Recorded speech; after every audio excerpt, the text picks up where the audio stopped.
Stars. Okay, hey everybody. This is your 15-minute masterclass on blood sugar and insulin resistance. I am Jason Atkinson, health coach, personal trainer, and dietary supplement specialist. Nothing in this broadcast constitutes medical advice. This has not been evaluated by any administration. Nothing here is intended to treat, diagnose, or cure any disease. Seek your doctor's advice before making any changes to your training, nutrition, or supplementation protocol. Okay, 3 simple little ways that you can improve your insulin sensitivity, reduce your insulin resistance, whichever way you want to say that. Just a little background information. Insulin resistance is the root cause of obesity, overweight, and type 2 diabetes. All of your metabolic disorders have that common root of hyperinsulinemia or chronically elevated insulin levels. It's the main driver of disease. Oddly enough, the cases of people becoming overweight, obese, type 2 diabetic, etc., accelerated right along with the onset of the U.S. dietary guidelines for Americans that were released in the 1980s. You can look at the charts. The numbers go up perfect, lockstep with one another. So here's your 3-point plan to reduce your insulin resistance. If you are insulin resistant, pre-diabetic, or type 2 diabetic, you're going to do some type of workout. That's first and foremost. That does a couple of things. The activity itself uses up glucose in your bloodstream as fuel to power that activity. Also, training with weights increases the storage capacity by adding more muscle to your body. Now you have more storage space. Beside that, having more muscle tissue also elevates your energy burn or calorie burn around the clock, raises your basal metabolic rate, and that's a win. Second point in your 3-point strategy here is low-carb eating. It's not necessary to go to this very low carb, 25 grams or less per day. Any reduction in total dietary carbohydrate will improve your insulin resistance. It will make you more insulin sensitive, which is a good thing. You want that. So what is insulin resistance in the first place? Okay. Insulin is dispatched when we eat carbohydrate. The purpose of insulin is to drive the glucose into the muscle cells so it can be used up as energy or stored as energy for future activities in the form of glycogen. If there's no storage space in the muscle, being that the muscle's already full, you have eaten considerable amount of carbohydrate, which most people do, you overfill your glycogen stores, it stays in your bloodstream, and then it ends up getting stored as fat. Also, that constant spiking of glucose or insulin is going to cause rebound hypoglycemia, making you way hungrier hours later than you would have been otherwise, even if you had eaten nothing. So processed foods like cookies, crackers, and chips, we all know that those are not great for our health. Those are known as ultra-processed foods. The reason why they're harmful is that they're high in dietary energy, but they're low in protein and nutrients. So if we're going to eat until we get enough weight and volume of food and until we hit our protein target for the day. So it's to your advantage to prioritize dietary protein. This is what you can do along with your low carb eating. So you won't be hungry. Okay. That's the main reason why people think they can't stick to a low carb way of eating is they're hungry all the time. A lot of what you're currently calling hunger is what I'm referring to as rebound hypoglycemia. That's your blood sugar crashing. Once you get off that sugar burning metabolism, you follow the fast track for a few weeks, you get into more of a fat-based metabolism where you're burning fat for fuel the way we're supposed to. Those hunger and cravings go out the window. So you do your low carb eating, a combination of low carb and intermittent fasting. That's another way that you can improve insulin resistance right away. When you're fasting, when you're extending your overnight fast, okay? So we fast in our sleep every day, every night. That's why we don't starve while we're sleeping.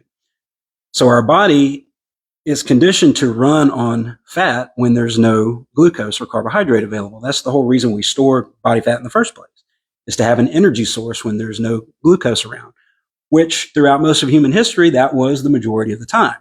In our modern food environment, as carbohydrate is more and more available and refined sources of fat are more and more available, heavily promoted, incentivized for people to consume that, it's becoming more and more available. That's forming the basis of our diet. Now, add to that our authorities in this country kind of told everybody to eat 6 to 11 servings of bread, rice, and pasta every day. Now, you might say people don't follow the food guidelines, that they never really have, but whether you have consciously followed them or not, they do have an impact on you because those guidelines dictate food policy. Okay, schools, for example, the schools that your children attend, they are required by law to follow those guidelines. So they have to provide that equivalent to 6 to 11 servings of bread, rice, and pasta every day with, 20%, I think, protein, which is inadequate to say the least.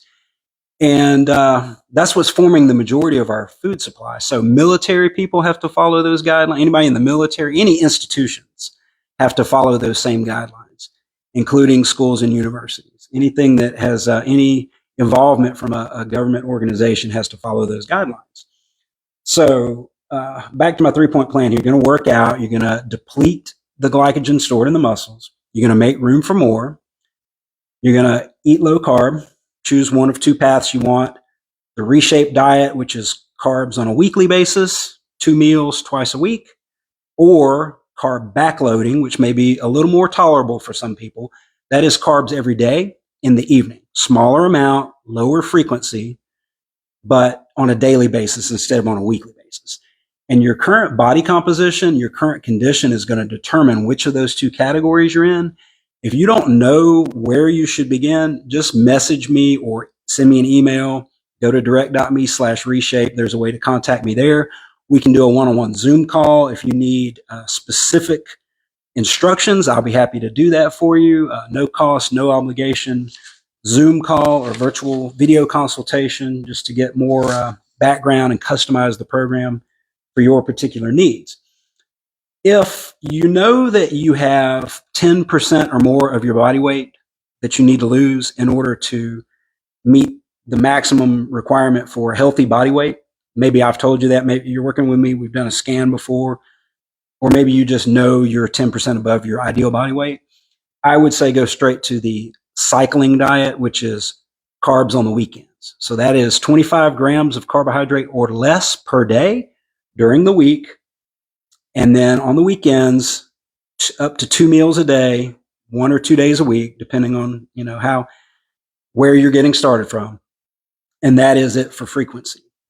If you're already in a pretty good place with body comp, for men, that's going to be between 10 to 15% body fat. For women, that's going to be between 20 to 25% body fat. If you're in that lower end of the healthy range, you can do the carb backloading approach, which is carbs every day in the evening, which that sounds backwards to a lot of people, but I'm going to dispel that myth of eating carbs for breakfast. I'll throw that one out there in just a minute. That allows you to have a little higher carbohydrate frequency. So along with that, and this is my 3rd and final bullet point, you're going to do the workout, you're going to do the meal plan, and you're going to take some Gluco Supreme from Designs for Health. I'm currently experimenting with this product. I'm taking this on the weekend along with my carb meals. So I'm doing a low carb ketogenic approach during the week and just having those refeed meals on the weekends, taking that right along with it. Gluco Supreme, it's all natural, all herbal product. Some of these ingredients you've probably heard of, things like berberine, cinnamon, gymnema, and there's a few others here that you may be familiar with. That is, those are known as insulin mimetics. So they mimic the effects of insulin. This is a GDA or glucose disposal agent. Its purpose is to drive the carbohydrate into the muscle cells, not to keep it in the bloodstream where it ends up getting stored as body fat. Good little analogy for you here. When you're insulin resistant, it's like you ordered something in the mail and it got sent to the wrong address. You wanted the glucose or the carbs to go into the muscle so you could refill the muscle with glycogen and get ready to train again or have plenty of energy, but it went into the bloodstream and ended up getting stored as body fat. So it got sent to the wrong address. This is going to make sure we get it sent to the right place. So insulin sensitivity is a good thing. Resistance is not so good thing. If that's left unchecked, that can manifest as full-blown type 2 diabetes. Once your fasting glucose gets above a certain level, it's labeled as type 2 diabetes. So hopefully it doesn't get that bad. Hopefully you can go ahead and address it if you're pre-diabetic or you're just concerned maybe you have a little excess body fat. And I speak from my own personal experience, having been at my heaviest over 254 pounds, clinically obese. If you have excess body fat, so if you have a little roll around the midsection, or you're, starting to get a little double chin or triple chin or whatever it is, you are insulin resistant. That's the reason why the fat is accumulating, because our body can run on one of two different types of fuel, gasoline or battery power, which are glucose or body fat. Okay. Glucose is your gas. That's your fast fuel. Body fat or battery, that's your backup fuel. We only tap into the battery power when the gas tank gets low enough. So if we're constantly topping off that fuel tank with carbs every meal, which most Americans do, breakfast, lunch, dinner, snacks, all day, every day, carb, you never get a chance to tap into your stored body fat. The stored energy is only there when the tank runs low, you switch over to battery power. So that's a good way of thinking of it. That's what this product does. It puts you in fat burning mode in 30 minutes or less. So when your insulin is high, when your glucose is high, you cannot burn body fat. Insulin is the switch that decides which type of fuel you're burning at any given moment. You're either going to be burning gas or battery, sugar or fat. Can't do both. So flip that switch towards fat burning. Gluco Supreme is the way to do it, along with the workout and the meal plan. Now, I have to prepare for an interview that I'm doing on my Instagram Live in about 15 minutes. If you're not following me on Instagram yet, come on over. It's Reshape Your Life. It's linked in my profile here, direct.me/reshape. There's a direct link to my Instagram. I'm going to be interviewing Tony at Food for Thought. He's the host of the Meat of the Matter podcast. And we're going to be talking, we're going to go more into detail about those pesky dietary guidelines that I mentioned earlier and how we feel like they may have a role in the obesity crisis that we're experiencing as a country right now. So I hope you'll come on over and join that. There is a link in the profile where you're watching this. If you're not on the fast track yet, go ahead and do that. This is a 6-week program. We've got 6 weeks of summer left, so this is a perfect time to go ahead and finally get in shape for summer. Okay. It's we're halfway through, a little more than halfway through summer. So you still have time. And, that's a guided challenge. I got all the supplement recommendations for you, the meal plan, the workout with the tracking tools, the community support. There's a way to keep track of your sets and reps, keep track of your body weight and other metrics, every week of the challenge. Also, this is not a free challenge, by the way, but as a paid participant in this program, you're going to have 30% discount on your Designs for Health. And you're also going to have opportunity to check in with me 2 or 3 times a week during the program for group coaching. So we'll do that by Zoom call or whatever method is most convenient for everyone to get together and have group coaching sessions. That's where you get all your Q&A. You get any questions or customer support or anything like that you need from me or your fellow participants. That's an opportunity for you to build some community connections there that are going to be vital for your success in the long run. And that's where we really go deep on things like insulin resistance versus insulin sensitivity. I just scratched the surface on that today because I'm trying to keep this call down to 15 minutes. But yeah, if you really want to know more about that, specifically how to resolve it, go ahead and join up for the Fast Track Challenge that's happening starting next Monday. I think that's the 11th. Yeah, the 11th, August 11th. That's day 1, Fast Track Challenge. If you want to be part of that, message or just comment here and I'll add you to the group. So that's all the time we have for today. Thanks for tuning in. And until next time, stay strong and enjoy the journey.